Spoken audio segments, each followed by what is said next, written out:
शुरू करें। हेडिंग डालिए कैपेसिटर। आज पूरे 1.5 घंटे केवल इसके बेसिक सिखाऊंगा कि क्या होता है। जनरली आप एक क्वेश्चन तो मान के चलिए, पर 2024 में 2 आए थे, दोनों आसान, कहीं दिक्कत नहीं आती।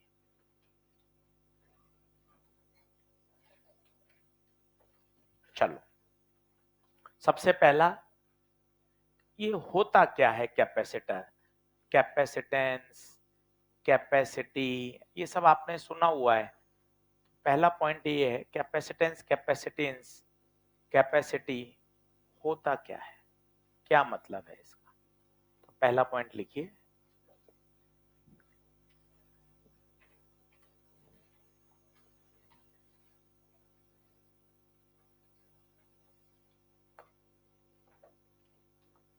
संडे पेपर है, कल छुट्टी है, कोशिश करिए कल काफी सारा पढ़ें। 11-12 घंटे आराम से एवरेज आ सकता है पूरे दिन में। ज्यादा पढ़िए, अभी जितना अधिक पढ़ लेंगे उतना बेनिफिट ही मिलना है, इसलिए ध्यान दीजिए। करंट इलेक्ट्रिसिटी के 35 सवाल आ रहे हैं, कॉपी को अच्छे से पढ़कर आइए, लापरवाही मत करिएगा पेपर में, तसल्ली से पेपर दीजिए, धीरे धीरे चीजों को बढ़िया करते जाइए, तो पढ़कर आओगे। पढ़ना, रोज डिसिप्लिन से मेहनत करना आत्मविश्वास देता है। फियर आता है काम चोरी से, फियर आता है आलस से, फियर आता है नहीं पढ़ने से। आप 8 दिन 10 दिन दबा के पढ़िए, जितना मैक्सिमम पढ़ सकते हो, आपको फियर फैक्टर हट जाएगा।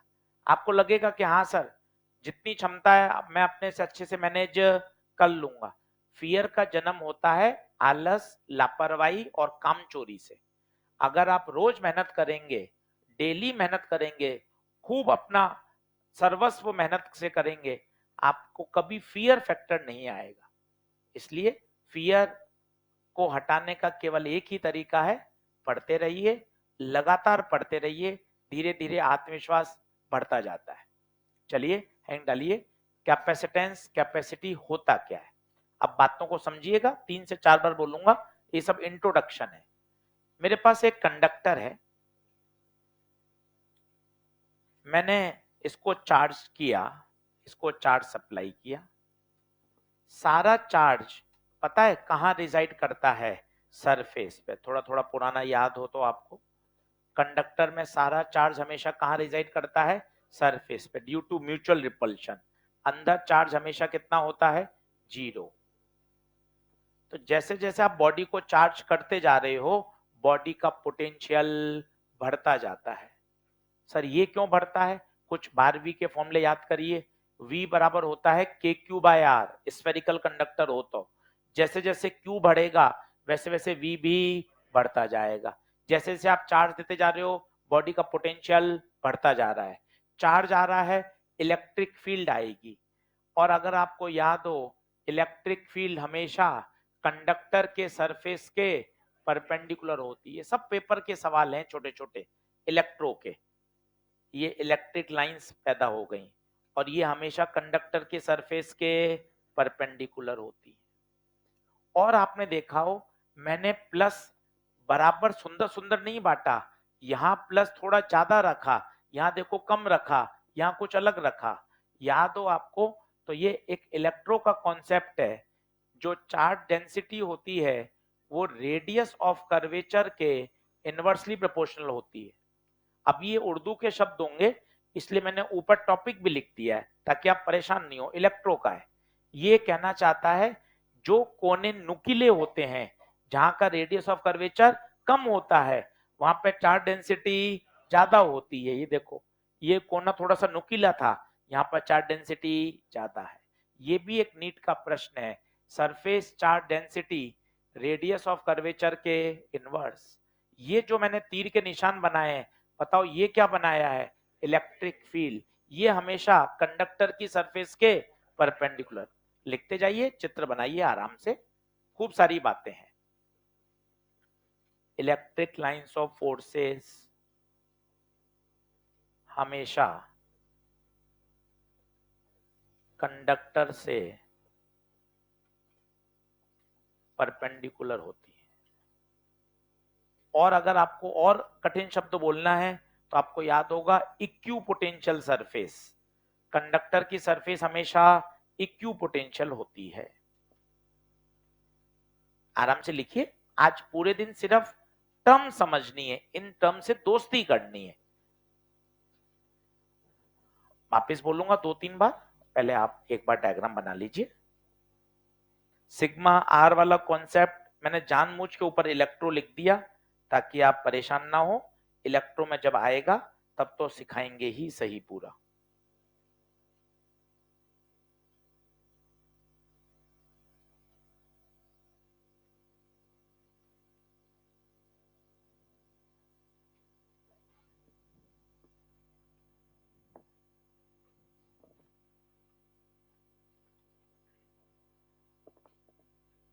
चलिए, अभी कहानी में ट्विस्ट है, यहां तक कि फिर वापस बोल लेते हैं ताकि इतनी पिक्चर समझ में आए। बोलिए, आपने सरफेस को क्या दिया? चार्ज। म्यूचुअल रिपल्शन के कारण चार्ज कहां आ गया? सरफेस पर।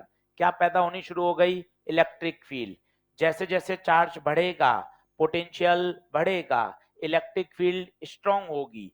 अब कहानी में ट्विस्ट है, ये इलेक्ट्रिक फील्ड इतनी स्ट्रांग होती है कि आसपास के सराउंडिंग मीडियम को पोलराइज कर देती है।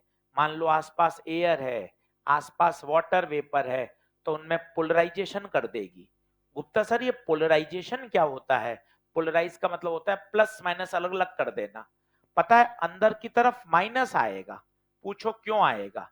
क्यों आएगा बताइए? प्लस किसको अट्रैक्ट करेगा? माइनस। सर ये किसके बता रहे हो आप, ये माइनस प्लस? जो आसपास में मीडियम है सराउंडिंग, वो क्या हो गया बताइए? पोलराइज हो गया। ये पोलराइज हो गया। किसने पोलराइज किया? आपने, मैंने, या इलेक्ट्रिक फील्ड ने? अभी कहानी खत्म नहीं हुई। आप चार्ज बढ़ाते जा रहे हो, इलेक्ट्रिक फील्ड बढ़ती जा रही है, पोलराइजेशन बढ़ता जा रहा है। एक समय ऐसा आएगा, ये इलेक्ट्रिक फील्ड इतनी स्ट्रांग होगी कि इस माइनस को पकड़कर अपने से अट्रैक्ट कर लेगी। इसे बोलते हैं ब्रेकडाउन हो जाएगा। तो ये माइनस तो बॉडी पे आके चिपकेगा और प्लस बॉडी से दूर भागेगा। This is called breakdown. तो माइनस आके बॉडी पे चिपक जाएगा और प्लस क्या हो जाएगा? दूर भाग जाएगा। And the charge start leaking. And the charge start leaking. अभी क्या मतलब है? शब्द थोड़े से कठिन हो गए, अब वापस इनको समझाता हूं, पहले आप नोट कर लें। ये बेसिक फंडामेंटल है कि आपको एक फील आए कि कैपेसिटी होती क्या है। जैसे सर कुछ सरल बात बताओ ना सर। बताता हूं, जैसे कमरा, आप देखते ही देखते हो, अरे यार ये कमरा तो बहुत बड़ा है। हर फ्लोर पे हमारे पास एक कमरा इतना बड़ा है, बाकी आप दूसरे कमरे में आप पढ़े हो और देखे हो तो कमरे छोटे हैं। हाँ सर, कैपेसिटी अलग अलग है। अगर यहाँ नंबर ऑफ बेंचेस को देखोगे, हर बेंच पे 3 बच्चे बैठते हैं, मल्टीप्लाई करोगे तो कैपेसिटी आ जाएगी 380। इसका मतलब इस कमरे में 380 बच्चे बैठ के पढ़ सकते हैं। छोटे कमरे में देखोगे तो आप कहोगे पहला, कमरा छोटा है। और थोड़ा शब्द बोलें, बच्चे कम बैठ सकते हैं। और अच्छा बोलें, इस कमरे की कैपेसिटी कम है। अच्छा शब्द निकल के आ रहा है धीरे धीरे, कैपेसिटी। सेम बोलिए, हर कंडक्टर का चार्ज को होल्ड करने की एक कैपेसिटी होती है। आपने ज्यादा चार्ज दे दिया तो क्या हुआ? चार्ज देते गए इलेक्ट्रिक फील्ड स्ट्रांग होती गई। इलेक्ट्रिक फील्ड इतनी स्ट्रांग हो गई कि उन्होंने आसपास के एटमॉस्फेयर में जो मॉलिक्यूल्स हैं उनको क्या कर दिया? पोलराइज कर दिया और उनका ब्रेकडाउन कर दिया। ब्रेकडाउन होकर ये माइनस आके पता है कहां हो गए? बॉडी पे आके चिपक गए। चिपकने से क्या हुआ जरा सुनना, बनाना मत, सोचना। पहले बॉडी पे था 100 कूलम चार्ज, ये माइनस वाले यहां आके चिपक गए, माइनस का 20, तो पता है कितना चार्ज रह गया? कितना चार्ज रह गया? 80। बता, चार्ज कम हुआ या बढ़ गया? कम हो गया। वास्तव में माइनस आके चिपकता है। सरल भाषा में हमने बोल दिया चार्ज क्या हो गया? लीक। जैसे अपनी मम्मी को समझाना है, मम्मी को समझ में आ जाता है, बाल्टी लीक कर रही है, पानी की बोतल लीक कर रही है। अच्छा, लीक का क्या मतलब होता है? मम्मी क्या समझेगी? यार पानी भरा था मैंने 1 लीटर, अब पानी कम रह गया, इसका मतलब पानी क्या हो रहा है? लीक कर रहा है। कितना जल्दी समझ में आता है। तो ये देख, सरल भाषा में लोग क्या बोलेंगे? पहले चार्ज कितना था? 100, अब कितना रह गया? 20 कहां गया? लीक हो गया। जबकि लीक नहीं हो रहा, उसने माइनस को अपनी तरफ खींच लिया, तो उसका इफेक्टिव चार्ज कम हो गया। लग क्या रहा है बच्चे को? यार प्लस दूर भाग रहा है, मतलब ये बॉडी में से चार्ज निकल रहा है, बॉडी का चार्ज नहीं है, बॉडी का चार्ज कम हो गया, ये प्लस दूर भाग रहा है। तो सरल भाषा में क्या बोल दिया? Charge start leaking. लीकिंग का मतलब क्या? वापिस बोल सर, और बताइए। पहले पानी था 100 ml, तूने कुछ भी पानी पिया नहीं, ना ऐड किया ना कुछ किया, पर पानी की बोतल खराब थी, अब बाद में रह गया 90 ml, तो तुम क्या बोलोगे? सर 10 ml लीक कर गया। उस तरह से समझ, पहले बॉडी पे था कितना चार्ज? 100, -20 आके चिपक गया, कितना रह गया बॉडी पे चार्ज? एक नया व्यक्ति आएगा, उसको बोलूंगा पहले 100 था अब 80 रह गया, वो क्या बोलेगा? अच्छा 20 लीक कर गया। एक सरल भाषा में बोल देते हैं, द चार्ज स्टार्ट लीकिंग। अब वापस बोल, हर कंडक्टर की एक कैपेसिटी होती है टू होल्ड द इलेक्ट्रिक। क्यों सर, मैं अनंत चार्ज क्यों नहीं दे सकता? सोच, अनंत चार्ज देने में क्या दिक्कत? जैसे जैसे चार्ज बढ़ेगा वैसे वैसे पोटेंशियल बढ़ेगा, पोटेंशियल बढ़ेगा इलेक्ट्रिक फील्ड बढ़ेगी, इलेक्ट्रिक फील्ड इतनी स्ट्रांग हो जाएगी कि आसपास के सराउंडिंग मीडियम को पोलराइज कर देगी, और पोलराइजेशन के बाद इलेक्ट्रिक फील्ड स्ट्रांग हो गई तो उनको ब्रेक डाउन कर देगी, और ब्रेक डाउन करने से चार्ज उस पर आके चिपक जाएगा, तो उसका नेट चार्ज, तो आप बोलोगे चार्ज क्या होना शुरू हो गया? कम होना। कम होने को और अच्छे शब्द में बोलो, चार्ज लीक होना शुरू हो गया। क्या आपको पीछे की कहानी समझ में आई? तो हर कंडक्टर की एक औकात है, एक कैपेसिटी है कि उसको इतना ही चार्ज दिया जा सकता है, उसके बाद अगर आपने चार्ज दे दिया तो परेशानियां शुरू हो जाएंगी। This is called this is called capacity of the conductor. क्या कुछ कहानी समझ में आई? क्या सारी बातें आपने लिख ली? मैं वापस एक बार सिलसिलेवार फिर बता रहा हूं, 5वीं बार फिर सिखा रहा हूं। आइए सुनिए। स्टेप 1, बॉडी को क्या दिया? चार्ज। सारा चार्ज कहां आएगा? सरफेस पर। सरफेस पे आएगा, बॉडी का पोटेंशियल बढ़ता जाएगा, पोटेंशियल बढ़ेगा, इलेक्ट्रिक फील्ड भी बढ़ेगी, इलेक्ट्रिक फील्ड स्ट्रांग हो रही है, आजू बाजू के सराउंडिंग मीडियम को क्या करेगी? पोलराइज। पोलराइज करने का मतलब उनमें क्या क्रिएट करेगी? प्लस माइनस के पोल्स। शब्द कितने बढ़िया हैं, पोलराइजेशन, पोल्स। हाँ sir, north pole south pole सुना हुआ है सर बचपन में, वही तो है, एक प्लस पोल और एक माइनस पोल। देख सर, माइनस अंदर क्यों आया? ये प्लस किसको अट्रैक्ट करेगा? माइनस को। तो पोल्स बना दिए, प्लस और माइनस को सेपरेट कर दिया। धीरे धीरे धीरे धीरे इतनी स्ट्रांग हो गई, इतना जबरदस्त इलेक्ट्रोस्टैटिक प्रेशर बढ़ गया कि उसने डाइलेक्ट्रिक को क्या कर दिया? मीडियम को क्या कर दिया? ब्रेक डाउन कर दिया, and the charge get start leaking.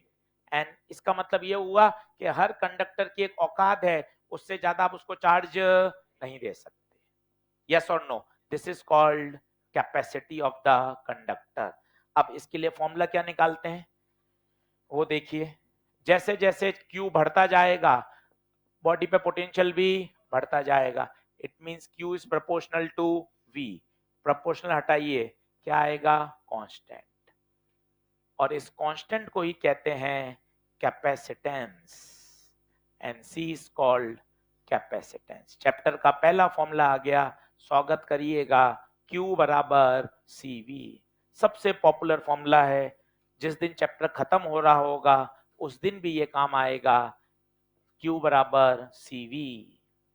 एक एक टर्म के साथ दोस्ती करिए, एक एक टर्म के साथ दोस्ती करिए। Q कौन? चार्ज। C कौन? कैपेसिटेंस। V बड़ा बनाइए, V बड़ा बनाइए, दिस इज कॉल्ड पोटेंशियल।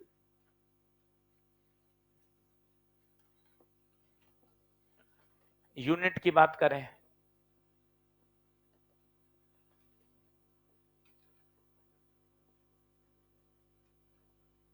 तो चार्ज की होती है कूलम, पोटेंशियल की होती है वोल्ट। तो C की हो गई कूलम पर वोल्ट, और इसे बोलते हैं फेराड। फेराड बहुत बड़ी यूनिट होती है। तो माइक्रो फेराड काम में लेते हैं। माइक्रो का मतलब 10⁻⁻⁶, पिको फेराड 10⁻⁻12। ध्यान रखिए पूरे चैप्टर में काम आएगी। सी की यूनिट फेराड होती है और जिसे वो किससे रिप्रेजेंट करते हैं, एफ से। ये सब छोटी छोटी बातें हैं, बिल्कुल बेसिक से, कि अच्छा आपको समझ में आना चाहिए। वो कहेगा 10 माइक्रो फेराड, तो आप कहोगे अच्छा सी दे रखा है। 5 माइक्रो फेराड, अच्छा सी दे रखा है। माइक्रो 10⁻⁻6। छोटी छोटी बातें समझे। चैप्टर को इतना फंडामेंटल लेवल पे पढ़िए आपको चीजें क्लियर हो। अच्छा हाँ सर, यूनिट पता है, फेराड, माइक्रो आ जाए -6, पिको आ जाए -12, फॉर्मूला पहला Q बराबर CV, पीछे की कहानी, Q बढ़ता है, V बढ़ता है, इलेक्ट्रिक फील्ड बढ़ती है। सर हम किसी बॉडी को बहुत चार्ज क्यों नहीं कर सकते, क्यों नहीं कर सकते? एक समय ऐसा आ जाएगा कि इलेक्ट्रिक फील्ड इतनी स्ट्रांग हो जाएगी कि वो ब्रेक डाउन कर देगी, ब्रेक डाउन हो जाएगा और चार्ज लीक होना शुरू हो जाएगा। क्या बात क्लियर है क्या?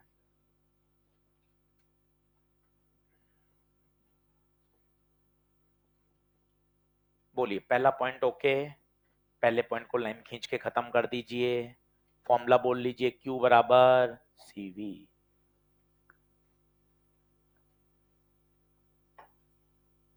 दूसरा पॉइंट लिखिए, बराबर आइए फटाफट। आज कोई न्यूमेरिकल नहीं है, आज सिर्फ यही बातें आपको सिखा रहा हूं।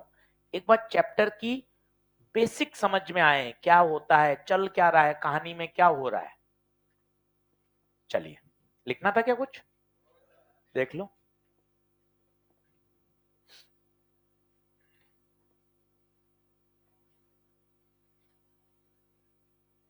आज आप आगे कैसे बैठे हैं?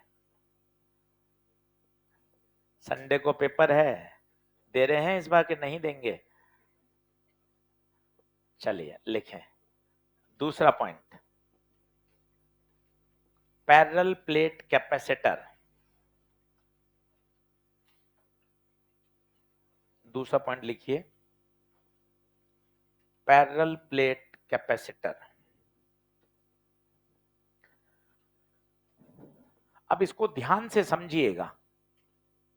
फॉर्मूले वगैरह आपको पिछले साल भी याद है, वही फॉर्मूले आएंगे, हम कुछ नए फॉर्मूले नहीं बता रहे और ना कुछ नए फॉर्मूले होते हैं। मैं आपको हमेशा कहता हूं और ओपनली कहता हूं, नीट फिजिक्स में ऐसा कुछ भी नहीं है। आप कहीं से भी पढ़ें, सबसे अच्छा पढ़ाया गया है। बस हमें क्या समझने में प्रैक्टिस, लापरवाही, फ्रीक्वेंसी मैच, इसमें दिक्कत होती है। बाकी हमारे पास ऐसा कुछ नहीं है कि मेरी ही कॉपी में मैं ही पढ़ा रहा हूं, मैं ही जानता हूं, ऐसा कुछ नहीं है। ये 50 साल से वही कंटेंट चल रहा है। हर स्कूल में भी, गांव में भी जो टीचर फिजिक्स पढ़ा रहा है 11वीं 12वीं में, उसकी कॉपी में वो सारी बातें हैं जिससे नीट का पेपर सॉल्व होता है। इसलिए कोई रॉकेट साइंस नहीं है। बस हम क्या कर रहे हैं, उसको एक सिस्टमाइज कर रहे हैं, उसको एक अच्छे से जमा रहे हैं, ताकि दिमाग में कॉन्सेप्ट सेट होते हैं, सीक्वेंस बनता है, इंटरलिंक करते हैं, क्वेश्चन की सहायता से उसको एक्सप्लेन करते हैं। बस हमारे पास यही है बात। बाकी कंसेप्ट सब आपको पता है, वही है, बस उसको एक सिस्टमेटिक दिमाग में सेट हो जाए, वो जरूरी है। अब पैरेलल प्लेट कैपेसिटर क्या होता है, आइए समझिए। जब भी कैपेसिटर शब्द आता है तो कैपेसिटर एक डिवाइस है, एक उपकरण है। पंखे में भी होता है, सफेद रंग का, कभी आपने देखा हो, पानी की मोटर में होता है, कूलर में होता है, वो कैपेसिटर होता है। कई देसी शब्द में बोलते हैं कंडेंसर, वो कैपेसिटर ही होता है, उसका दूसरा नाम है कंडेंसर। पंखे में, कूलर में, पानी की मोटर में, अपने मोबाइल में भी होता है, मदरबोर्ड में भी होता है। वहां बहुत छोटे छोटे होते हैं, वहां और पतला कैपेसिटर लगता है। तो करता क्या है, आगे जाके आएगा, ये एनर्जी को क्या करता है, स्टोर करता है। और जब एकदम से जबरदस्त एनर्जी चाहिए होती है तो एनर्जी का बस्ट देता है। क्या होता है, जैसे पंखा रुका हुआ है, तो जैसे आप इसको ऑन करोगे ना, तो इसको घुमाते लिए एकदम से एनर्जी चाहिए ज्यादा, वो एनर्जी का बर्स्ट, एकदम एनर्जी का फ्लो कौन देगा पता है? कैपेसिटर। जैसे ही आप ऑन करोगे कैपेसिटर चार्ज होगा और वो मोटर को एक जोरदार पुश देगा। वो पुश देने से ही क्या हो जाएगा? पंखा घूमने शुरू हो जाएगा। कभी कभार आपने देखा हो पंखा सही है पर कैपेसिटर खराब हो रहा है तो क्या होता है? पंखा घूमता नहीं है। कभी आपने घर में देखा हो डंडे से हल्का से ऐसे पंखे को घुमा देते हैं, पंखा चालू हो जाता है। वो क्या है? डंडे से घुमाना क्या है? डंडे से आप कर क्या रहे हो? आप एक एनर्जी सप्लाई कर रहे हो, एक इनिशियल पुश दे रहे हो ताकि मोटर स्टार्ट हो सके। वो कौन देता है? वो कैपेसिटर देता है। तो कैपेसिटर क्या है? एक ऊर्जा को स्टोर करने का डिवाइस है। आगे आएगा धीरे धीरे। तो जब भी कैपेसिटर शब्द आता है तो हमें क्लिक करना चाहिए, it is a system of two conductor. कितने कंडक्टर होते हैं इसमें? दो कंडक्टर होते हैं। क्या होता है? बहुत तसल्ली से समझिए। ये दो कंडक्टर हैं, ये आपने लगाई साहब बैटरी, ये बैटरी लगाई। जैसे ही आप स्विच को बंद करते हो बैटरी के कारण एक इलेक्ट्रिक फील्ड पैदा होती है। वो इलेक्ट्रिक फील्ड क्या करती है? इलेक्ट्रॉन्स को एक प्लेट से उठा उठा कर कहां डालती है? दूसरी प्लेट में। यहां से इलेक्ट्रॉन ले रही है तो बताइए इस पे कौन सा चार्ज आएगा? Plus charge. यहां इलेक्ट्रॉन शिफ्ट हो रहे हैं, बताइए इस पे क्या आएगा? Minus charge. मजे की बात है इस पर एग्जैक्ट प्लस और इस पे एग्जैक्ट। क्यों? ऐसा क्यों होगा सोचिए। यहां से अगर 52 इलेक्ट्रॉन निकले तो 52 ही तो वहां जाएंगे। अच्छा ये उठा उठा के कौन रख रहा है? बैटरी। कौन वर्क कर रहा है? बैटरी। क्यों वर्क कर रही है? ये भी मजे की बात है। जैसे ही पोटेंशियल डिफरेंस लगाते हैं इलेक्ट्रिक फील्ड पैदा होती है। ये इलेक्ट्रिक फील्ड चार्जेस पर क्या लगाती है? फोर्स लगाती है। तो ये चार्ज होना शुरू हो गया। तो सर ये चार्ज होता ही जाएगा क्या? ना ना ना। एक समय ऐसा आएगा कि इनके बीच का पोटेंशियल डिफरेंस बैटरी के पोटेंशियल डिफरेंस के बराबर हो जाएगा, तब चार्ज फ्लो होना बंद हो जाएगा। इससे कोई न्यूमेरिकल नहीं बनता, पर ये सब बातें समझ में आती है ना तो चीजें क्लियर होती हैं कि होता क्या है। कैपेसिटर चार्ज कैसे होता है? बैटरी लगाई, बैटरी ने पोटेंशियल डिफरेंस पैदा किया, पोटेंशियल डिफरेंस ने इलेक्ट्रिक फील्ड पैदा करी, इलेक्ट्रिक फील्ड ने चार्ज को क्या किया? एक जगह से दूसरी जगह शिफ्ट किया। किसने मेहनत करी? किसने मेहनत करी? बैटरी ने मेहनत करी। Work done by battery. तो क्या हुआ? चार्ज पैदा हुआ। ये बताइए ये मैंने क्या बनाई? ये क्या बनाई? इलेक्ट्रिक फील्ड बनाई। तो इस तरह से कैपेसिटर की संरचना होती है। तो जब भी हम कैपेसिटर की बात करते हैं तो दिमाग में आना चाहिए अ सिस्टम ऑफ टू कंडक्टर्स। अगर ये प्लेट्स हैं तो इनका नाम हो गया पैरेलल प्लेट। 2 दिन बाद ये बन जाएंगे स्फीयर, तो मैं नाम दे दूंगा इनका स्फेरिकल कैपेसिटर। उसके 1 दिन बाद बन जाएंगे सिलेंडर, तो क्या नाम दे दूंगा? सिलेंड्रिकल। तो आपको पता होना चाहिए, अरे यार कोई भी कैपेसिटर हो, it is a system of two conductors. दो प्लेट्स होंगी पैरेलल प्लेट, दो स्फीयर होंगे स्फेरिकल, दो सिलेंडर होंगे सिलेंड्रिकल। ये फंडामेंटल्स हैं। कैपेसिटर दिमाग में आते ही a system of two conductors having equal and opposite charge. ये भी कितनी अच्छी बात है। सर ये कैसे आया इक्वल एंड अपोजिट? बताओ सर धीरे धीरे। अरे क्यों नहीं आएगा इक्वल एंड अपोजिट? सोच के बता। यहां से 58 इलेक्ट्रॉन गए तो यहां कितने का नुकसान हुआ? वहां कितने का गेन हुआ? तो जितना इसने लॉस किया उतना ही तो इसने गेन किया। तो अगर इस पे प्लस का क्यू है तो उस पर माइनस का क्यू। तो देख इक्वल एंड अपोजिट, ये बन गया कैपेसिटर। प्लेट्स कैसी हैं? पैरेलल। ये देखिए, माना दोनों प्लेट के बीच की दूरी कितनी है? d। इसे बोलते हैं पैरेलल प्लेट कैपेसिटर। अब कुछ इलेक्ट्रो के फॉर्मूले याद होने चाहिए। याद है तो अच्छी बात है, मैं यहां जमा जमा के लिख रहा हूं। ड्यू टू वन प्लेट, एक प्लेट के कारण अगर आपको इलेक्ट्रिक फील्ड याद है, सिग्मा बाय 2 एप्सिलॉन नॉट। एक प्लेट के कारण electric field sigma bye 2 epsilon not. Sigma कौन होता है? सिग्मा, सिग्मा का फॉर्मूला सरफेस चार्ज डेंसिटी। धीरे धीरे इनसे सब दोस्ती होगी। इसका फॉर्मूला होता है चार्ज बटे area, charge Q, area A.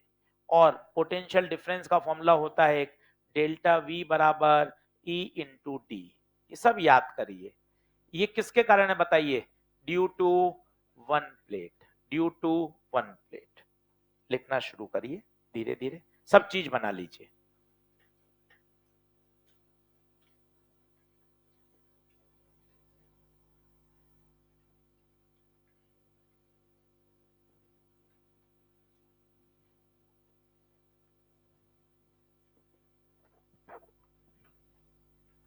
आज फंडामेंटल्स पे काम कर रहे हैं, आज टर्म समझ रहे हैं कि भैया इनसे मुझे एक बार दोस्ती कर लें, इनको बोलना मैं सीख जाऊं, सवाल तो कर ही लेंगे, उसमें कोई दिक्कत नहीं आएगी।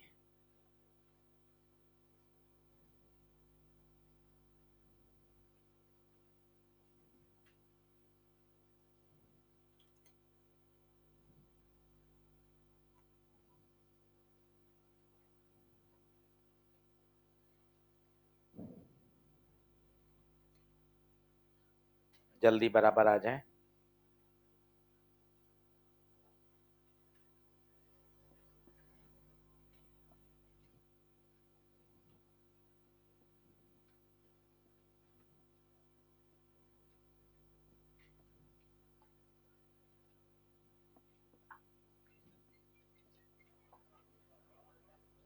कोई कोई बात नहीं, कोई बात नहीं।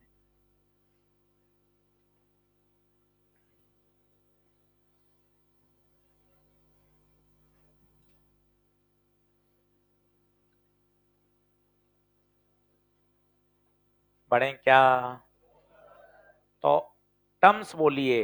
कैपेसिटर इज अ डिवाइस, एक उपकरण है, या आते ही पता होना चाहिए, it is a system of two conductors having equal and opposite charge. Charge कैसे आया? अभी मैंने देखो जानबूझ के टेढ़ी मेढ़ी शेप बनाई इधर, क्यों? कोई भी हो सकते हैं। अगर ये स्फेरिकल हो जाएगा तो स्फेरिकल कैपेसिटर, अगर दोनों प्लेट पैरेलल हैं तो पैरेलल प्लेट कैपेसिटर, कल को ये सिलेंडर बन जाएगा तो क्या बन जाएगा? Cylindrical capacitor.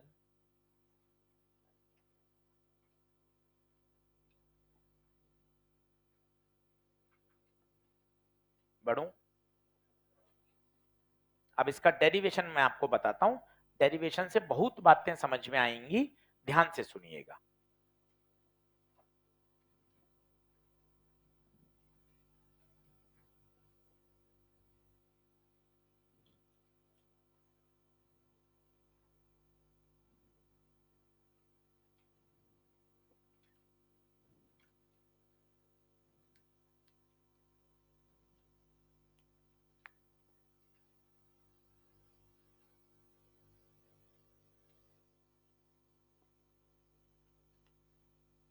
चलो पढ़ो आगे। ये सब इलेक्ट्रो के फॉर्मूले लिख दिए हैं। एक प्लेट के कारण, ध्यान दीजिएगा, एक प्लेट के कारण, चाहो तो यहाँ लिख दो, मैंने देखो यहाँ लिख दिया ड्यू टू वन, ऊपर लिख दिया ड्यू टू वन, ताकि आपको ध्यान रहे, सिग्मा का फॉर्मूला पता हो, डेल्टा वी का फॉर्मूला पता हो। अब मैं कर दूं, नेक्स्ट कर दूंगा स्लाइड, देख लो जल्दी आ जाओ।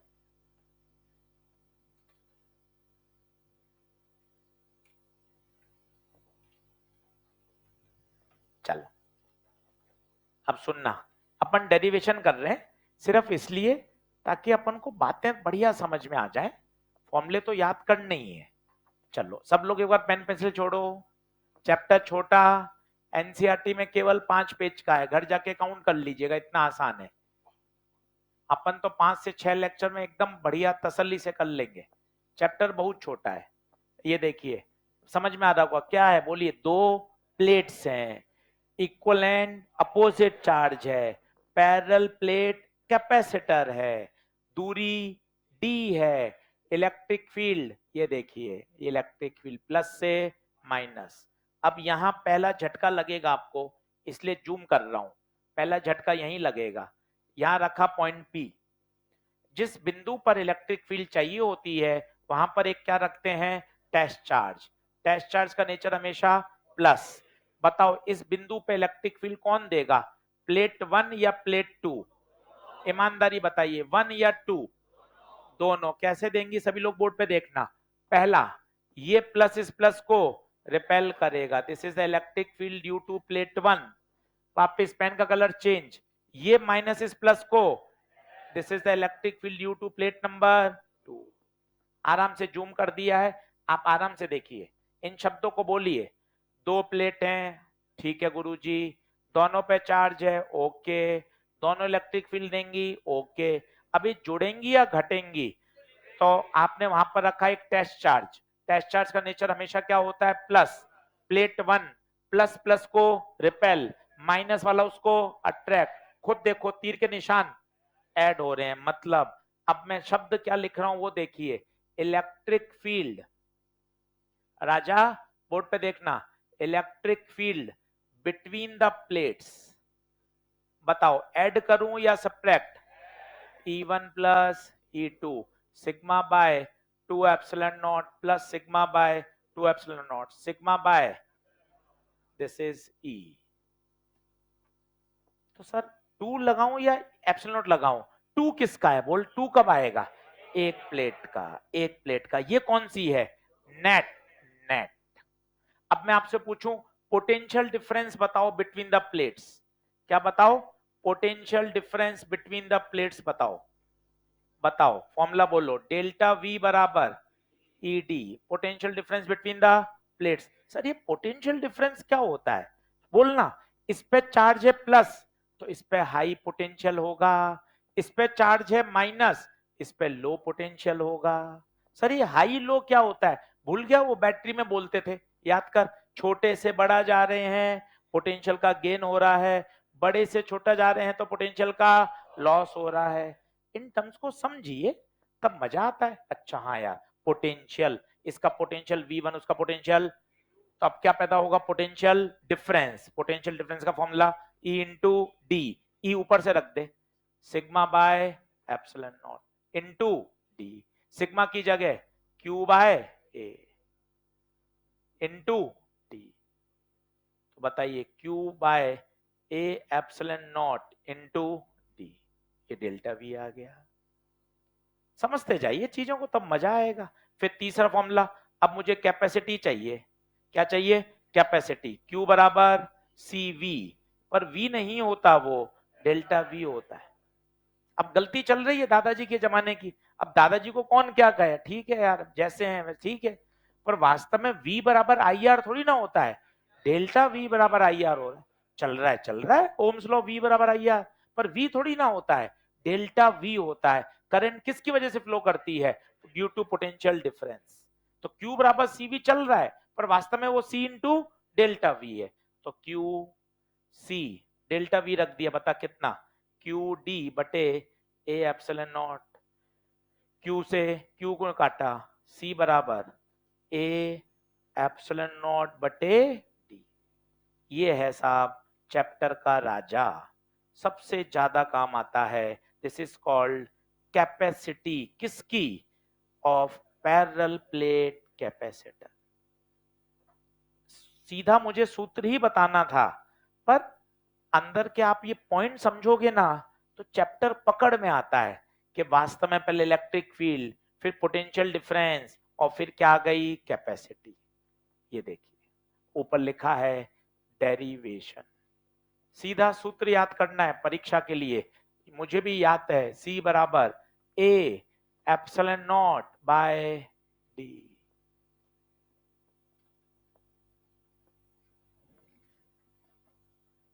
थोड़ा डेवलप करिए सिस्टम को।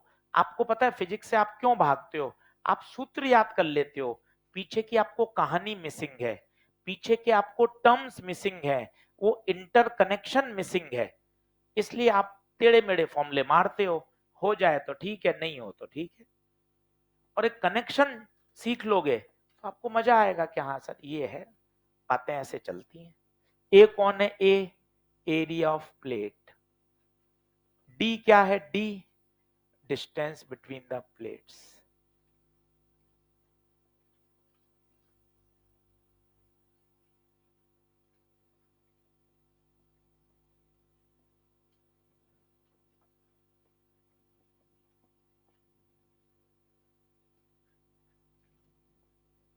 आराम से लिखिए,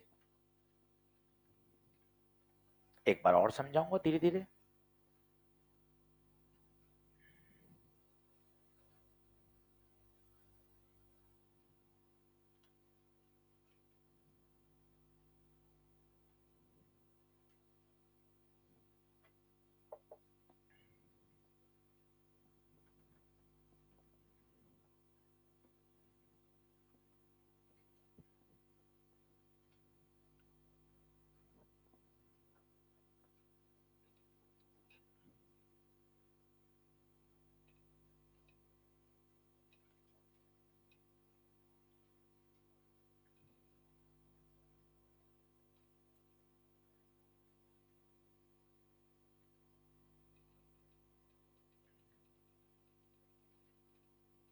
मिटाऊं?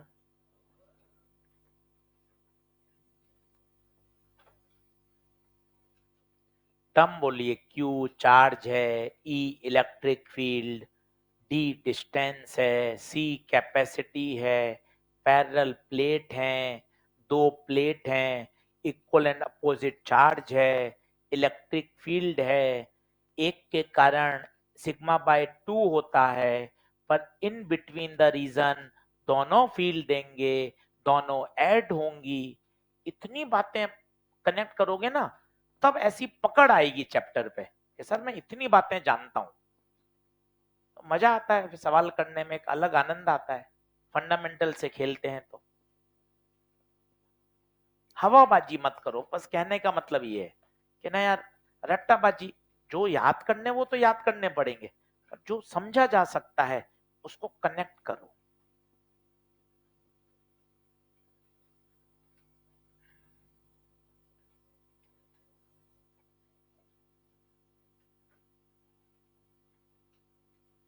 चलिए, कल संडे है, पूरी कॉपी रिवाइज करके आनी है करंट की ईमानदारी से। बोले तो संडे के टेस्ट के लिए कल सैटरडे को पढ़ाई करनी है, ये मतलब है। छुट्टी का पूरा उपयोग लें, 11-12 घंटे पढ़ाई कर सकते हैं। और अभी क्योंकि पता है क्या है, अभी इतना प्रेशर नहीं है जितना फरवरी मार्च अप्रैल में आएगा, तो अभी आप रिलैक्स हैं, अभी आप चीजों को बहुत अच्छे से मैनेज कर पाएंगे। तो समझिए, अभी जिसने जितना मीटर खींच लिया, जितनी पढ़ाई अभी खींच ली, बहुत फायदेमंद है। तो ये फायदा लीजिए, अच्छे से मेहनत करिए। अभी दिवाली के बाद आएंगे तो क्या करेंगे, मॉडर्न फिजिक्स एक चैप्टर है, बहुत आसान, यहां आएगा फरवरी में। करूंगा क्या, दिवाली के बाद 3-3 घंटे की क्लास लूंगा ऑनलाइन, सिर्फ 7 दिन, ऑप्शनल।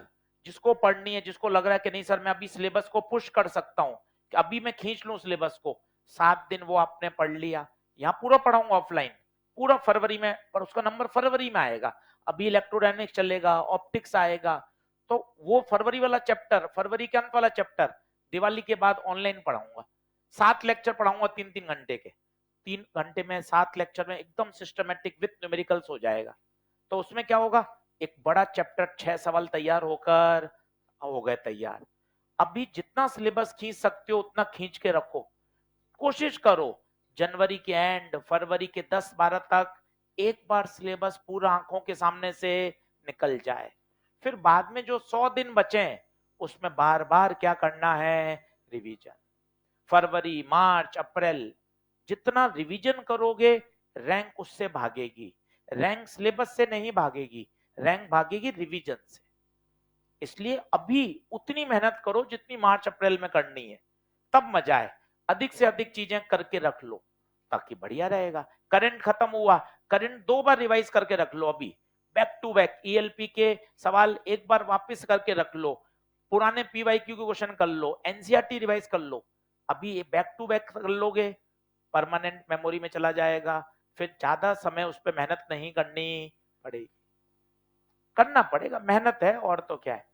कैपेसिटी का फॉर्मूला आ गया, बोलो कितना, A epsilon not by D, बार बार याद करिएगा, capacity A epsilon not by D. Line खींच के खत्म कर दीजिए इसको, ये दूसरा पॉइंट खत्म। तीसरा पॉइंट लिखिए, energy density. Energy density,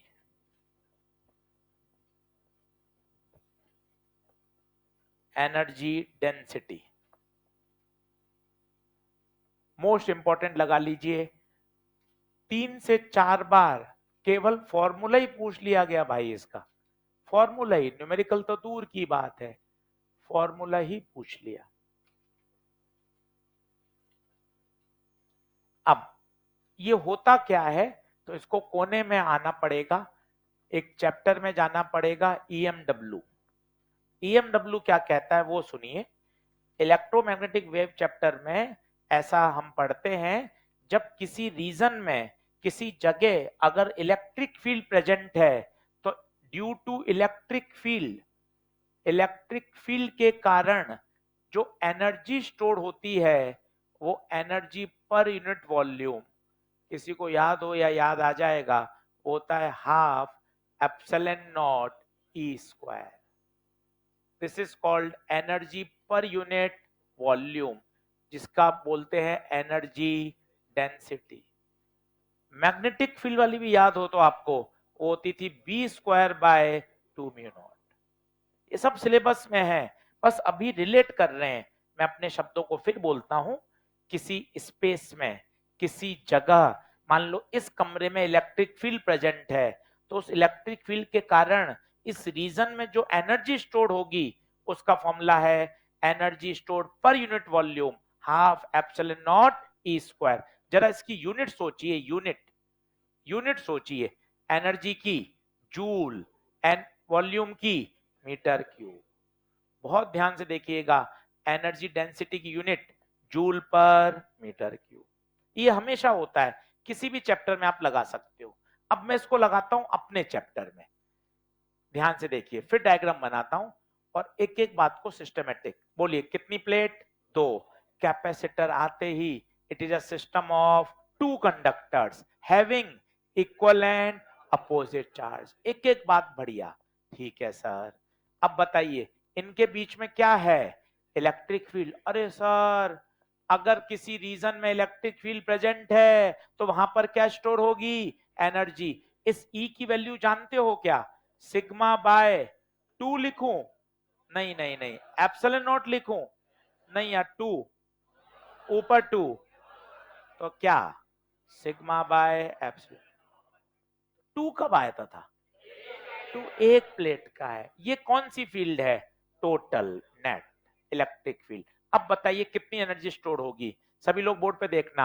energy density का फॉर्मूला बोलो. Half epsilon not E square. Energy density खोलो. एनर्जी पर यूनिट वॉल्यूम बराबर, बोर्ड पे देखना, लिखो मत. Half epsilon not E square. Volume को उधर भेजो.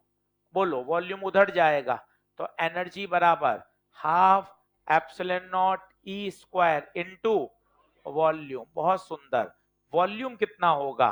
Half epsilon not E square. Volume, volume बताओ.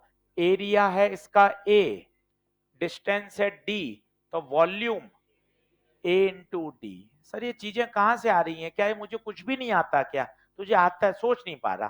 वापिस देख. वॉल्यूम क्या होता है? जैसे इस कमरे का वॉल्यूम, लंबाई इंटू चौड़ाई इंटू ऊंचाई. दूसरे शब्दों में मैं बोल दूं एरिया, इस दीवार का एरिया, तो इस दीवार में दो चीजें आ गई. लंबाई आ गई, ऊंचाई आ गई, और दोनों दीवारों के बीच की दूरी, तो चौड़ाई भी आ गई. तो देख, तीनों आ गई ना इसमें. दो किसमें छुपी हुई है? एरिया में. एक ये रही. वॉल्यूम का फॉर्मूला पता है क्या होता है? लंबाई गुणा चौड़ाई गुणा ऊंचाई. दो किसमें छुपी हुई है? एरिया. नहीं आ पा रहा? तो वॉल्यूम लिख दिया ए इंटू डी. देखता जा. ये दोनों नीट के प्रश्न है. ये क्या है? Energy density. गलतियां होती हैं. ये एनर्जी डेंसिटी. ये क्या है? Energy stored. वॉल्यूम को कहां भेज दिया? इधर. अब वैल्यू पुट करो. सर मुझे तो कुछ अलग फॉर्मूले याद हैं, वही उसी पे आऊंगा. ई रख. सिग्मा अपॉन एप्सिलॉन नॉट का होल स्क्वायर ए इंटू डी. सर मुझे तो वो हाफ सी वी स्क्वायर और वो वाले याद है, अभी उसी पर आ जाऊंगा मैं. देखते जाना तू. Half epsilon not. सिग्मा को स्क्वायर खोलिए. Sigma square epsilon not square A into D. Epsilon not से एप्सिलॉन नॉट कटा, तो हाफ. सिग्मा की जगह खोलिए. क्यू बाई ए, तो Q square by A square into A into D. A से ए कटा. अब हम जानते हैं C बराबर होता था A epsilon not by D. तो in place of A epsilon naught C into D. In place of A epsilon naught, तो हाफ ऊपर क्यू स्क्वायर डी. नीचे बताइए ए एप्सिलॉन नॉट की जगह सी डी. डी से डी कटा. Then energy stored is Q square by, यही आपको याद है. पर ये सब आपको सिस्टम आना चाहिए, तब आपको मजा आएगा. तीनों बातों में अंतर समझो. ये कौन है? बोलो. Energy density. इसकी unit joule per metre cube. ये कौन है? एनर्जी. इसकी यूनिट जूल, और इसको मैंने सिस्टम से सॉल्व कर लिया। आप चाहो तो करो, नहीं तो मैं इसको और शॉर्ट कर देता हूं ताकि आपको दिक्कत ना आए। लिख लोगे पूरा? चलो लिख लो तो बहुत बड़े, जूम कर दूंगा, पहले ऊपर का लिख लो, पहले ऊपर का लिख लो। पर थोड़ा सा ना इनको घर पर रफ कॉपी में लिख के करोगे ना तो भाई अलग ही आनंद आएगा। और केवल इसको आड़े कट रखोगे, हाफ एप्सिलॉन नॉट ई, नहीं नहीं ई स्क्वायर, नहीं नहीं two E, E square epsilon upon epsilon into E, अप नहीं नहीं ए इनटू, तो परेशान हो जाओ। ऐसा लगेगा कि यार खत्म है चैप्टर। पर एक बार आपने रफ कॉपी में इसको सिस्टम से छापा और फिर भाई साहब अलग मजे आएंगे। मैं आपको फिर कह रहा हूं ना, ये शब्द बड़ा काम का है, आप इसको लिखना घर जाके। आलस, लापरवाही, ये फियर को जन्म देती है। रोज पढ़ाई, रोज मेहनत, रोज मेहनत आत्मविश्वास को जन्म देती है। बहुत इंपॉर्टेंट बात है। हम नहीं पढ़ते हो फिर डरते हैं, अरे क्या होगा सोचते रहते हैं। जो डेली पढ़ेगा उसका डर तुलनात्मक कम होता है, उसको भरोसा है कि हाँ पढ़ने से चीजें सेट हो जाएंगी।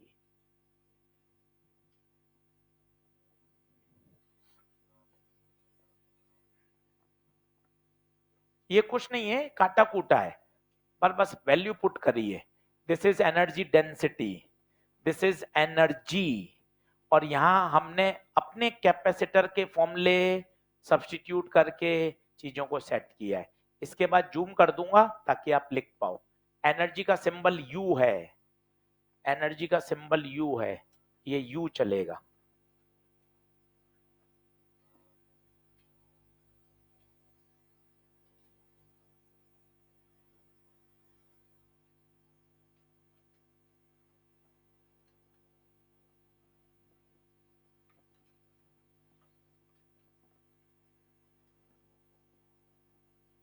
मिटाऊं?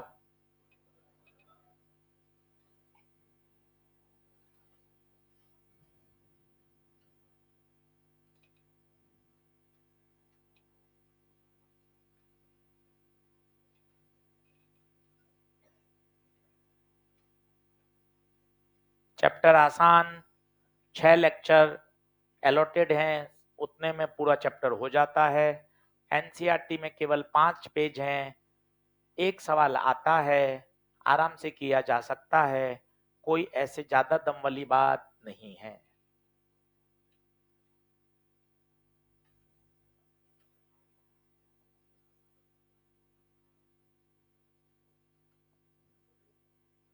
करो नीचे,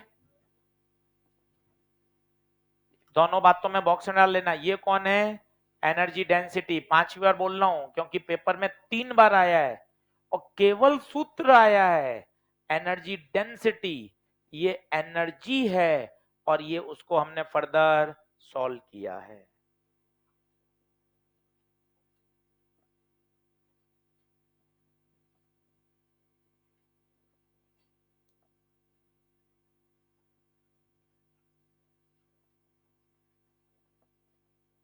ये ई पुट किया।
हाँ जी, चल के आए हैं। सर हमें तो वो हाफ सी वी स्क्वायर याद है, ये क्यू स्क्वायर बाय 2c आ गया, वो भी ले आते हैं अभी, हाफ सी वी स्क्वायर वो भी आ जाएगा। ये सब इंटर कन्वर्टेबल है, सारे निकाले जा सकते हैं। सर ये तो क्यू स्क्वायर बाय 2c आ गया, बिल्कुल ये भी याद होना चाहिए, सब काम आएंगे। स्टैंडर्ड फॉर्मूला है क्यू स्क्वायर बाय 2c बराबर आइए।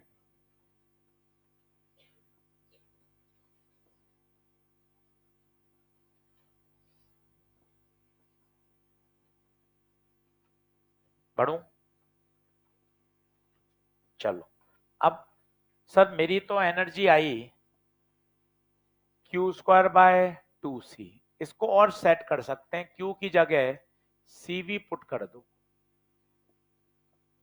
क्यू की जगह cv पुट कर दो, तो सी स्क्वायर वी स्क्वायर बटे 2c, सी से सी कैंसिल, तो आ गया हाफ सी वी स्क्वायर। कौन सा सही है, क्यू स्क्वायर बाय 2c या हाफ सी वी स्क्वायर? दोनों सही है।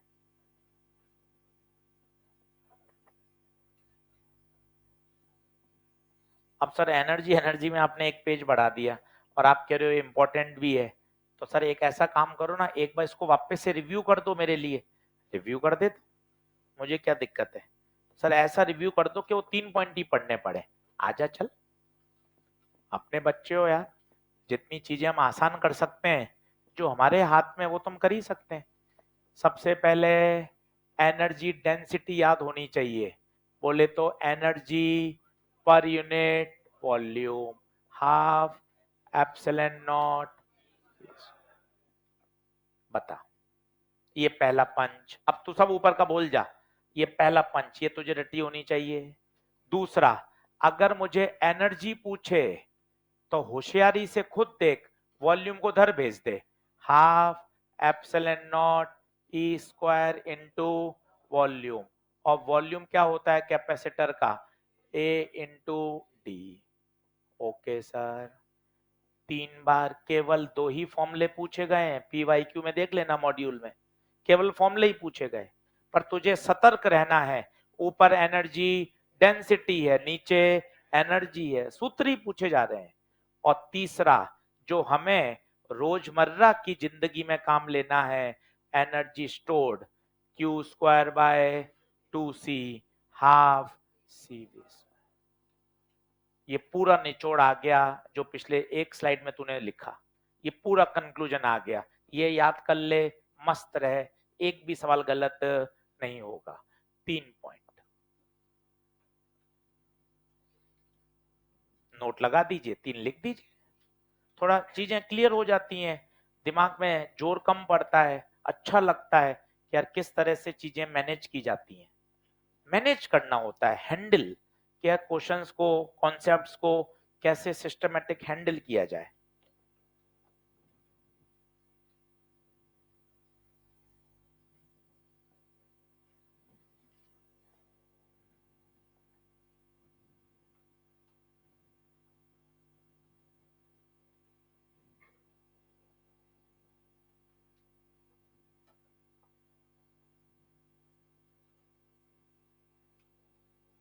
बेटाऊं,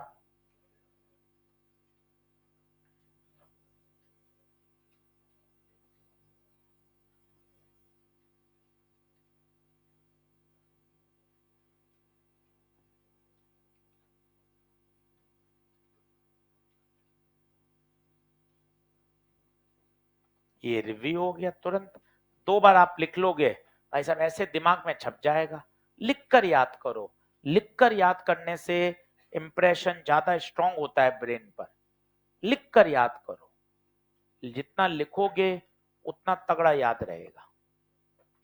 चलिए अगले पॉइंट की तरफ बढ़ें क्या, पॉइंट नंबर, इसको लाइन खींच के खत्म कर दीजिए, ये एनर्जी डेंसिटी हो गया, बढ़िया तैयार, लाइन खींच के खत्म कर दो। अब बताओ कौन सा पॉइंट नंबर आएगा, फोर्थ, लिखो, कॉम्बिनेशन ऑफ कैपेसिटर,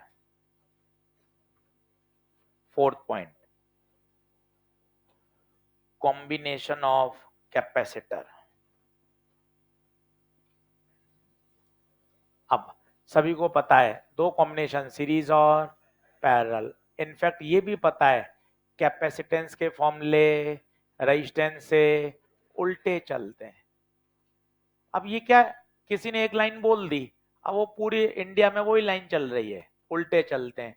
अरे कोई फिजिक्स उल्टी थोड़ी ना हुई है, फिजिक्स वैसी ही चल रही है, पर फॉर्मूले का जो रिलेशन आ रहा है वो रेजिस्टेंस से बिल्कुल उल्टा आ रहा है। क्यों आ रहा है वो चेक करते हैं, लिख लीजिए सबसे पहले।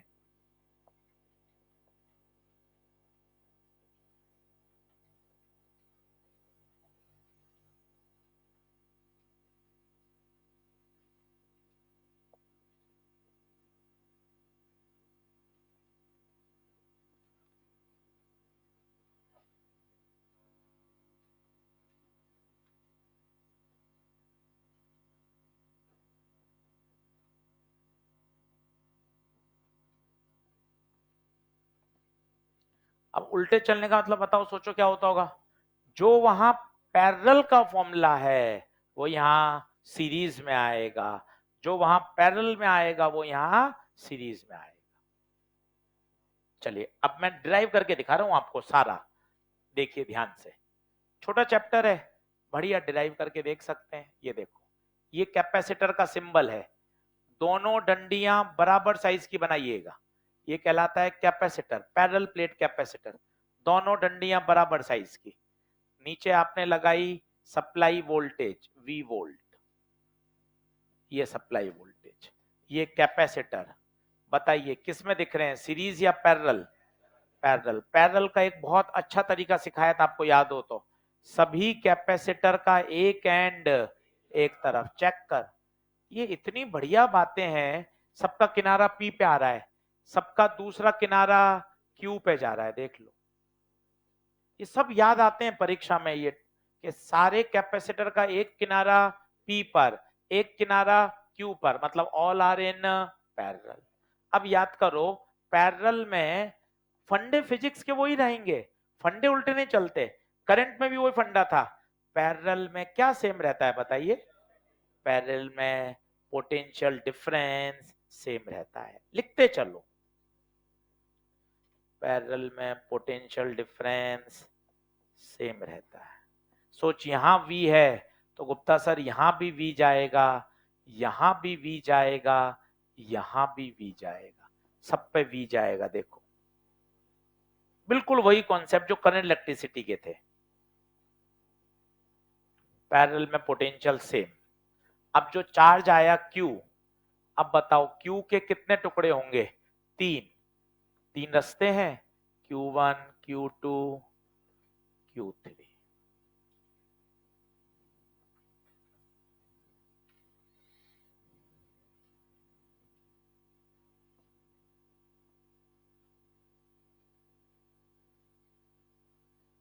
आप डिराइव करके देख लो। Q तीन भागों में टूटा, Q1 plus Q2 plus Q3। कोने में आओ, हम जानते हैं Q बराबर CV। अब सोचना, Q1 लिखूंगा तो C पर तो 1 आएगा, सोच V पर 1 नहीं आएगा। पूछ क्यों नहीं आएगा? क्योंकि पोटेंशियल सब पर सेम है। देखो ध्यान से, C1V, C2V, C3V, V common ले लो।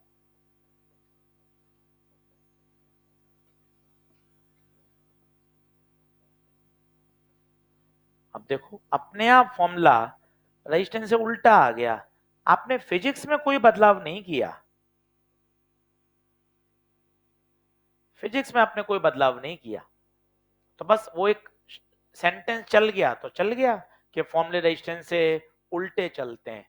कोई फिजिक्स में बदलाव थोड़ी ना है, फिजिक्स तो आपने एक जैसी लगाई, अपने आप ही आंसर अलग आ रहा है, उल्टा आ रहा है इनफैक्ट। ये वहां किस में आता था बताइए? सीरीज में, R1 plus R2 plus R3, यहां किस में आ रहा है? पैरेलल।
सूत्र याद करना है, डेरिवेशन से पकड़ बढ़ती है। रिवीजन कराएंगे जब मार्च अप्रैल में ऑनलाइन वन शॉट, तब सीधे सूत्र बताएंगे। अभी लॉन्ग ईयर है, समय है अपने पास चीजों को सिस्टमाइज करने का, इसलिए एक एक पॉइंट तरीके से लिखाते हैं।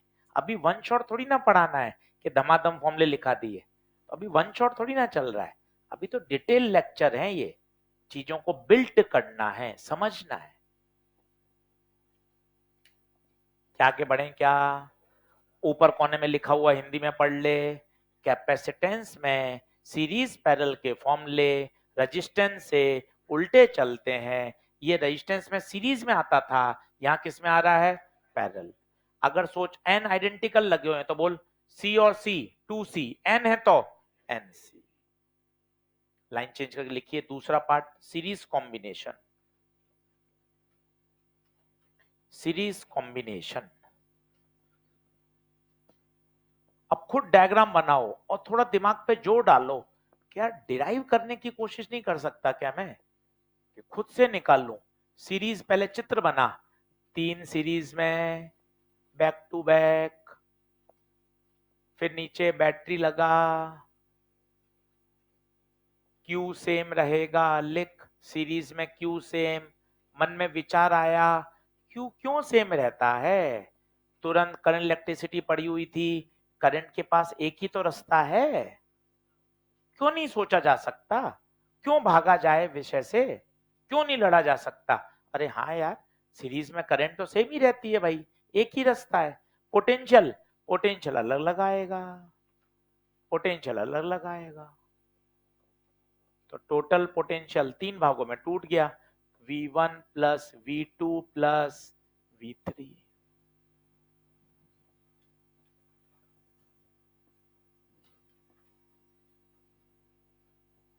अब क्या करें? हम जानते हैं Q बराबर होता है CV, तो V बराबर होगा Q बाई सी। तो V की जगह Q बाई सी, तो Q1 bye C1, Q2 bye C2। अच्छा, Q1 Q2 थोड़े लिखेंगे, क्यों? Q1 Q2 आएगा क्या? क्यों नहीं आएगा बताओ? ओके सर, गलती हो जाती है सर, Q तो सेम ही रहेगा। ये देख अपने आप Q कट गया, देख फॉर्मूला अपने आप आ गया, और उल्टा ही आना चाहिए था। ये फॉर्मूला वहां किस में आता था? पैरेलल में, बट कैपेसिटर में ये किसका है? सीरीज का।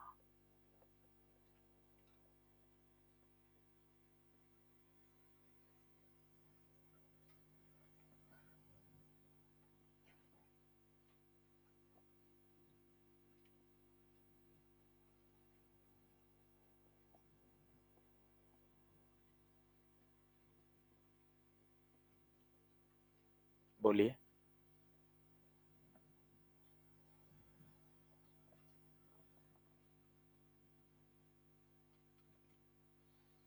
अच्छा, एन आइडेंटिकल सीरीज में लगे हो तो?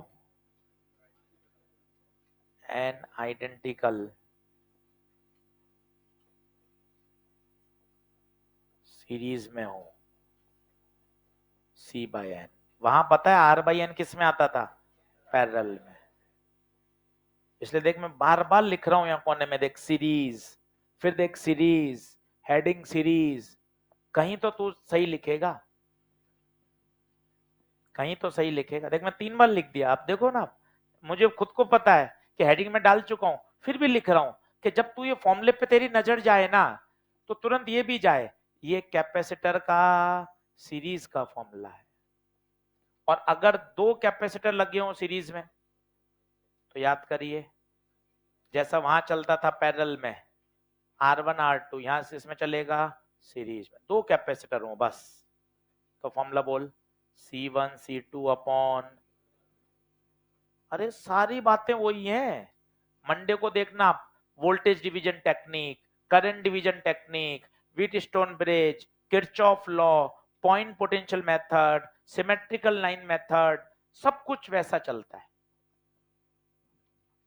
कुछ अलग है ही नहीं।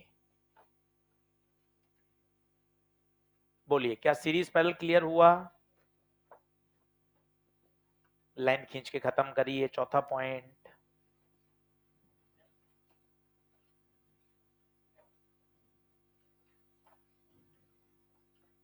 चौथा पॉइंट लाइन खींच के खत्म करिए। पांचवा लिखिए, पांचवा लिखिए, force between the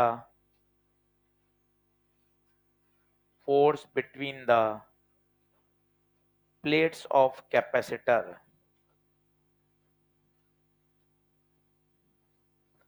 force between the plates of capacitor।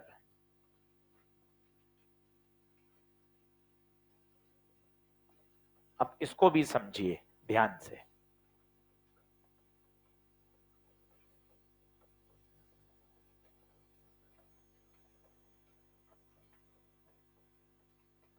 अब सीखना इंटरेस्टिंग है, मतलब मजा आएगा आपको फॉर्मूले सोचने में कि यार क्या हो रहा है। ध्यान से देखना, पेन पेंसिल छोड़िए, अब बिंदास एकदम रिलैक्स होके चीजों को समझिए। नया चैप्टर है, एकदम फंडामेंटल समझ लोगे, क्वेश्चंस करने मजा आएगा। अगले वीक तो खत्म हो जाएगा चैप्टर, इसलिए मंडे से होमवर्क की शुरुआत करेंगे। और मंडे से शनिवार तक रोज होमवर्क करना, ताकि फ्राइडे सैटरडे तक चैप्टर का होमवर्क पूरा हो जाए। संडे को पहले से बता रहा हूं, एनसीईआरटी कराऊं अगले संडे। कैपेसिटर खत्म, कैपेसिटर की एनसीईआरटी आपको पुश करना है, मुझे भी। कैसा चैप्टर खत्म हो गया, एनसीईआरटी करा दो सर यूट्यूब पर, तो साथ साथ होती जाएगी। पूरी इलेक्ट्रोडायनेमिक्स खत्म, सर वॉल्यूम 1 की पूरी एनसीईआरटी तैयार। तो अपन एक दूसरे को पुश करेंगे, मेहनत करेंगे, तो चीजें बढ़िया हो जाएंगी।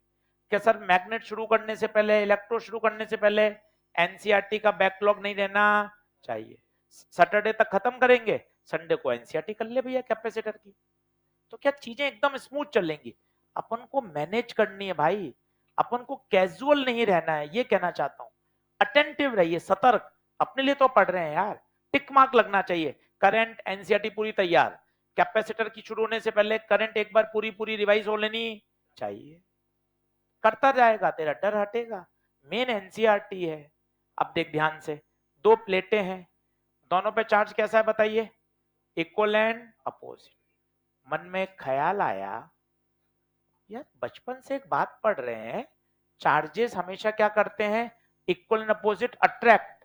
तो प्लस और माइनस तो चिपक जाने चाहिए, चिपकती क्यों नहीं है, वास्तव में चिपक जानी चाहिए थी, क्योंकि प्लस और माइनस क्या करते हैं, अट्रैक्ट।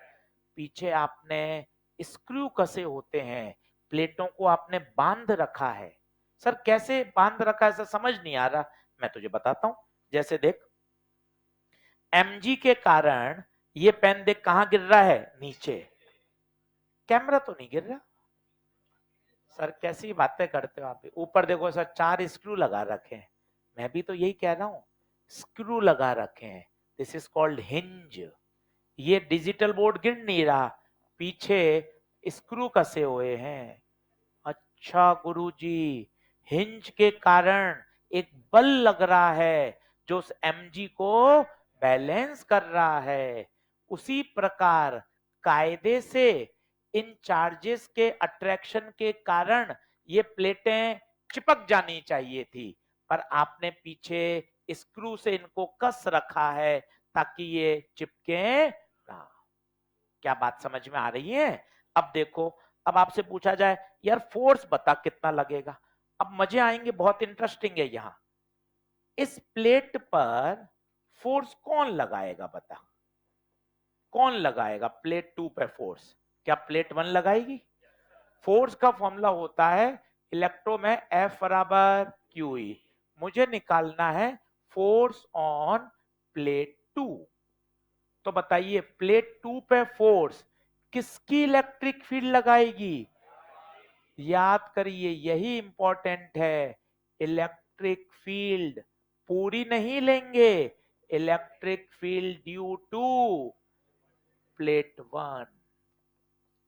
क्या ये बात दिमाग में घुस रही है क्या।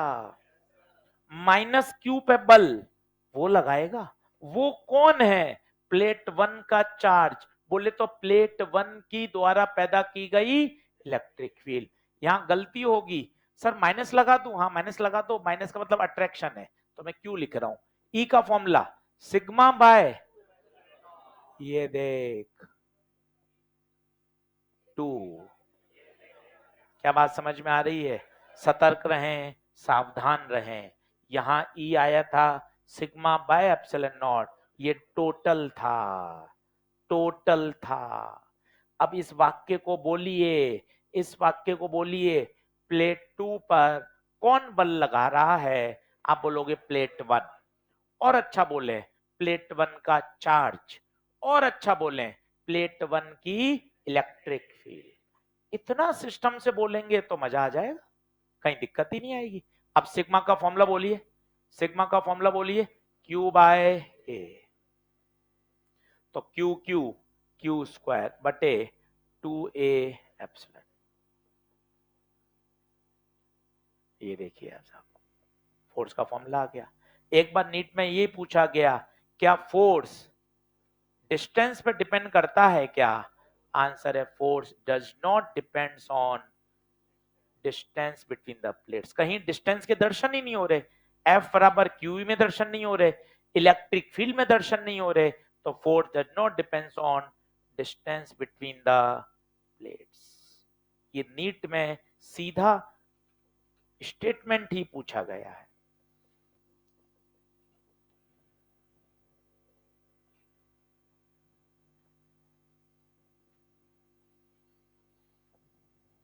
डेरिवेशन है, देखो आप आज पूरा आप देखो, कुछ भी डायरेक्ट लिखा ही नहीं, कितना रिलैक्स एक एक डेरिवेशन कर रहे हैं, कुछ भी चीज नहीं लिखी, हर चीज कैपेसिटी डिराइव करी, electric field, capacity, energy density, energy, series parallel.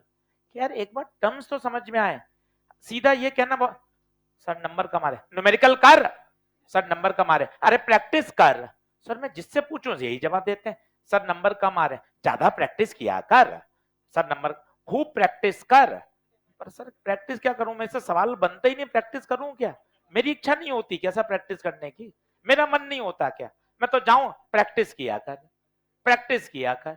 अरे प्रैक्टिस करने के लिए पहले सर मुझे फंडामेंटल तो समझ में आए। मैं सवाल पढ़ता हूँ सर, मुझे पता ही नहीं चलता, नींद आती है सर मुझे, मैं मेरी दुश्मनी हो गई है सर। तो कारण सर करूं कैसे सर मैं, मेरा मन नहीं है क्या सर, मैंने एडमिशन किस लिए लिया है सर? सर ये क्या वो है क्या सर? नंबर प्रैक्टिस कर, सर ये सर प्रैक्टिस कर, ज्यादा प्रैक्टिस किया कर। ज्यादा प्रैक्टिस करूं कैसे? मुझे पहले कॉन्सेप्ट तो क्लियर होने, पहले कॉन्सेप्ट पे लड़ाई होती है कि एक बार तेरे फंडामेंटल समझ में आ जाए, तुझे पता तो चले। अब सीधा फॉर्मूला रटने से तूने समझा, अच्छा सेकंड प्लेट पे बल लगा कौन रहा है? प्लेट 1। और अच्छा बोला प्लेट 1 का चार्ज, और अच्छा बोला प्लेट 1 की इलेक्ट्रिक फील्ड। और प्लेट 1 की इलेक्ट्रिक फील्ड तो बता क्या आएगा? 2। एक प्लेट की इलेक्ट्रिक फील्ड यहां लिख ले, एक प्लेट की ड्यू टू 1।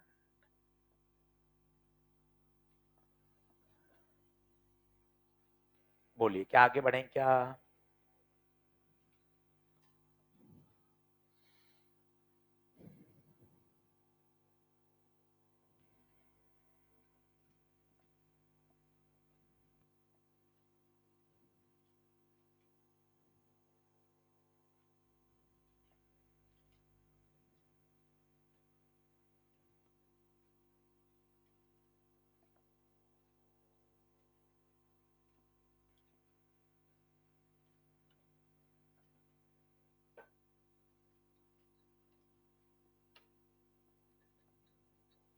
एनसीईआरटी में प्रश्न है ये कि जो फोर्स है वो ई नहीं काम में लेते, E/2, वहां ई को उसने बोलता है नेट फील्ड, तो एक प्लेट की फील्ड कितनी हो जाएगी? आधी, E/2, तभी तो 2 का फैक्टर आ रहा है।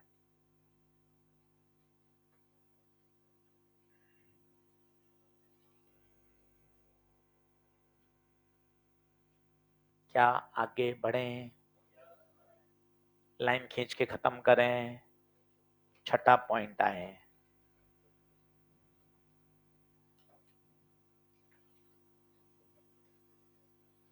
आज तो नहीं पढ़ पाओगे, कल भी मत पढ़ना, बस कल के, हाँ कल परसों तो पेपर, संडे की तैयारी करोगे ना, इसलिए संडे को शाम को बस 10-15 मिनट 6 पॉइंट को पढ़ लेना रात को, ताकि मंडे को जब अपन आएंगे ना तो इनके न्यूमेरिकल्स करेंगे 1.5 घंटा, केवल न्यूमेरिकल।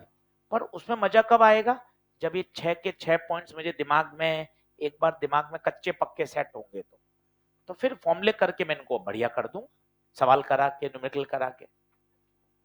चलिए लिखें, पॉइंट नंबर 6, लाइन खींच के खत्म करिए, छठे पॉइंट पे आइए, छठे पॉइंट पे आइए।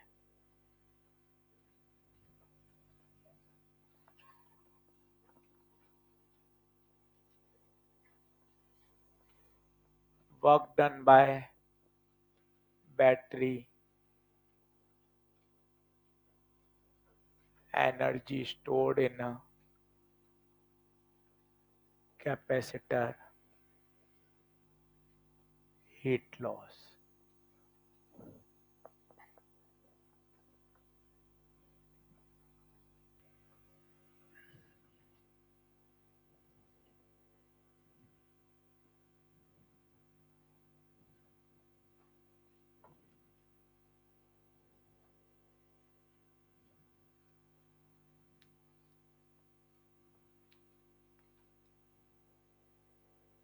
पढ़ो, देखो ये भी बहुत इंपॉर्टेंट पॉइंट है, काफी सवाल इस पे बनते हैं।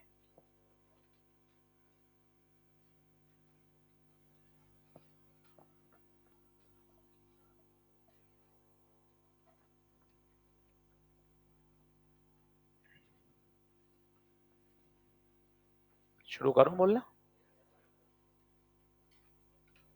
चलो अब सुनना कहानी को अच्छे से, एक बार शब्द समझ में आएंगे तो चीजें क्लियर होंगी। देखिए ये कैपेसिटर आपको दिख रहा है, ये आपको स्विच दिख रहा है, स्विच ओपन है और इनिशियली कैपेसिटर पे कोई चार्ज नहीं है, इसे बोलते हैं कैपेसिटर कैसा है, डिस्चार्ज, कोई चार्ज नहीं है। एकदम बातों को समझिए, ये शब्द दिमाग में धीरे धीरे सेट हो। कोई चार्ज नहीं है, स्विच ओपन है, अभी कुछ भी फ्लो नहीं हो रहा, कैपेसिटर डिस्चार्ज है, उस पर चार्ज 0 है। क्या बात ओके है? जैसे ही हम स्विच को बंद करेंगे बच्चे, राजा, जैसे ही स्विच को बंद करेंगे, स्विच को बंद करते ही क्या होगा बता, पोटेंशियल डिफरेंस क्रिएट होगा, दोनों प्लेटों के बीच में क्या आएगा, potential difference, electric field setup होगी। वो इलेक्ट्रिक फील्ड क्या करेगी, चार्ज पे बल लगाएगी और उसको एक प्लेट से उठा उठाकर कहां शिफ्ट करेगी, दूसरी प्लेट। ये कौन मेहनत करता है, कौन मेहनत करता है, बैटरी। एक आपको और बताता हूं, बैटरी कभी चार्ज प्रोवाइड नहीं करती। हम ऐसा बोल लेते हैं 9वीं 10वीं पढ़ते समय, टीचर ने बैटरी लगाई, देखो बैटरी लगाई, अब करंट फ्लो होना स्टार्ट हो गई, तो ऐसा एक मिथ हो जाता है, कॉन्सेप्ट आ जाता है, अच्छा बैटरी सर्किट में करंट देती है। बैटरी करंट नहीं देती, बैटरी केवल और केवल चार्ज को एक जगह से उठाकर दूसरी जगह फेंकती है। कोई उदाहरण बताऊंगा तो आपको मजा आएगा।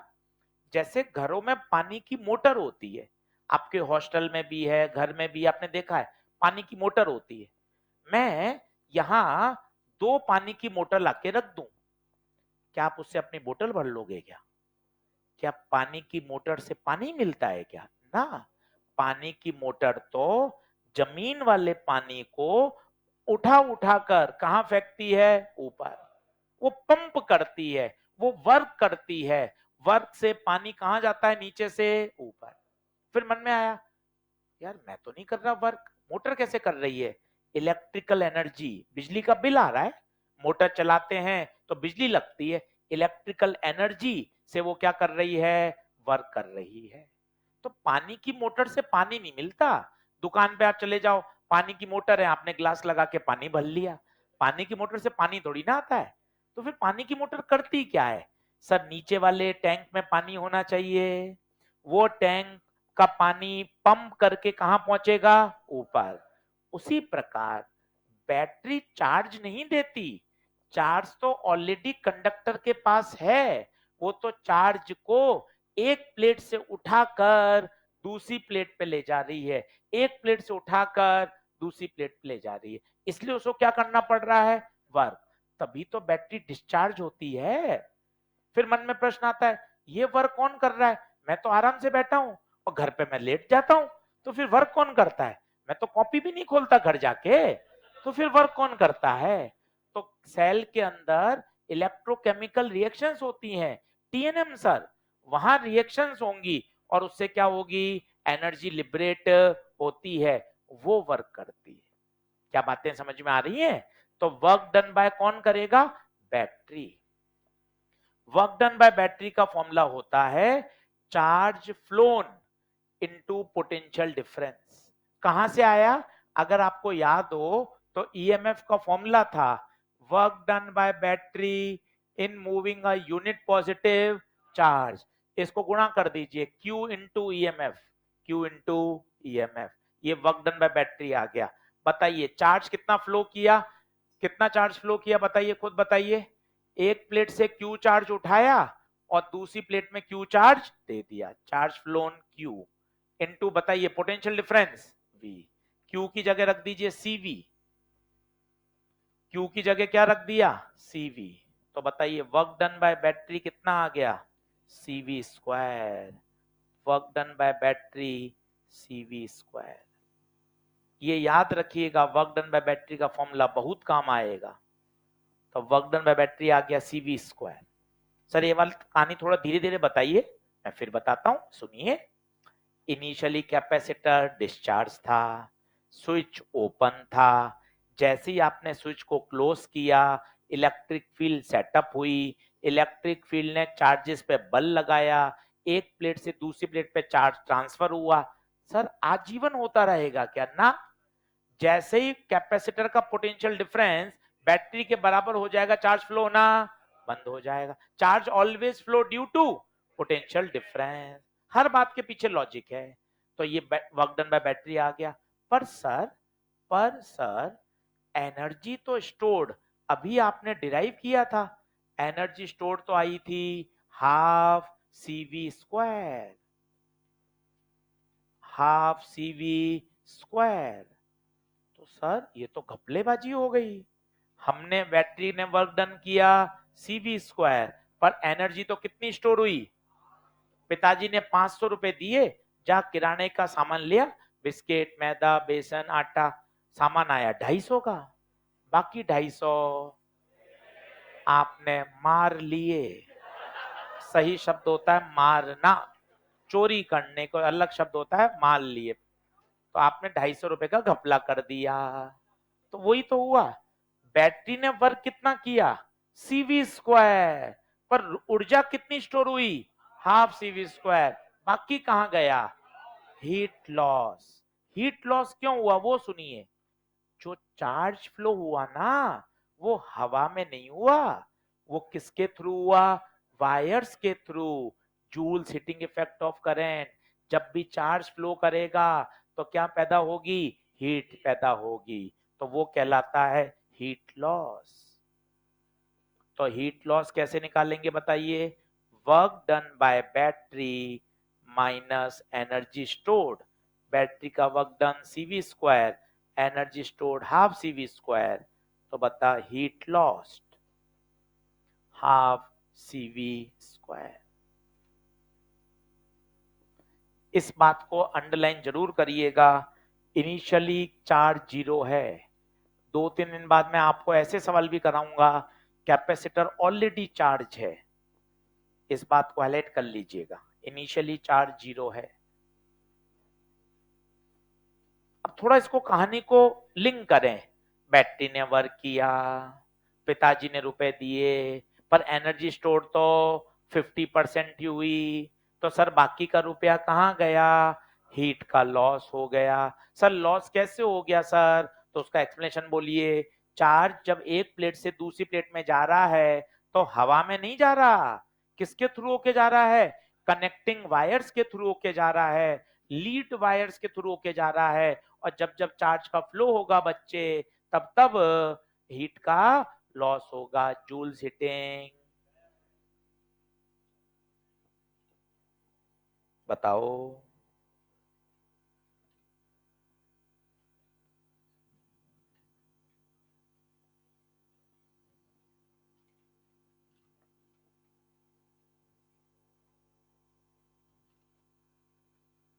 सही है। इसको और अच्छा कर सकते हो तो डेल्टा यू कर दो, चेंज इन एनर्जी। इनिशियली तो जीरो थी और finally half C V square आ गया।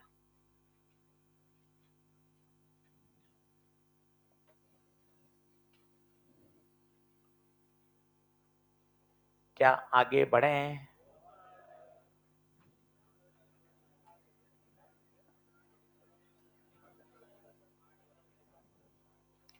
तो साहब ये 6 पॉइंट्स हैं जो आपको अच्छे से ध्यान रखने हैं। आज मैंने आपको केवल और केवल फंडामेंटल सिखाए। मंडे को इन पर न्यूमेरिकल कराऊंगा, पर ये 6 पॉइंट अच्छे से आप पढ़िएगा, तब मजा आ जाएगा। ये कैपेसिटर के सारे बेसिक थे। चलिए साहब, धन्यवाद।